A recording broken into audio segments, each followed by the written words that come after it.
Le décor somptueux du château de Chambord offre en cette fin de mois de mai un cadre exceptionnel pour l'artiste Lydia Rix qui expose désormais dans ce lieu superbe. Lydia Rix reconnaît elle-même la grande facilité dont elle dispose et considère que son travail est une forme d'expression très primitive. Et on ne peut que s'étonner de voir la grande différence qui existe entre le personnage souriant de l'artiste et le regard sombre, le monde parfois très difficile qu'elle exprime dans son travail. Lorsque j'avais eu le plaisir de la recevoir dans le cadre de l'encyclopédie audiovisuelle de l'art contemporain, déjà à l'époque, elle exprimait cette grande facilité pour un travail qui aujourd'hui est reconnu dans cette très belle exposition du château de Chambord. J'ai beaucoup de chance parce que je considère ce que je fais avec une telle simplicité.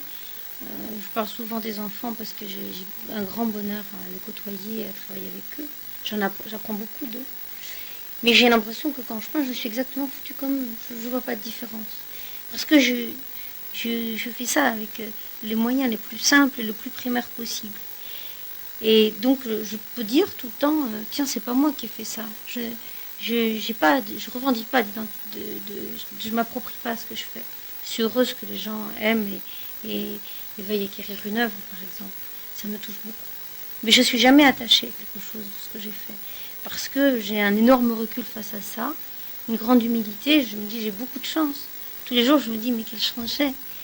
Parce que je fais ça tellement facilement. Et c'est que je le dis et je le répète, parce que c'est pour moi la chose la plus importante dans mon travail. C'est que ça ne compte pas. Je pense que c'est un acte, c'est un prolongement de moi, tout simple comme un geste. Voilà, comme un geste. Je pense que c'est pour ça aussi que je veux continuer à le faire à foison et que c'est quelque chose avec lequel je vais mourir, mais d'une manière presque idéale, quoi.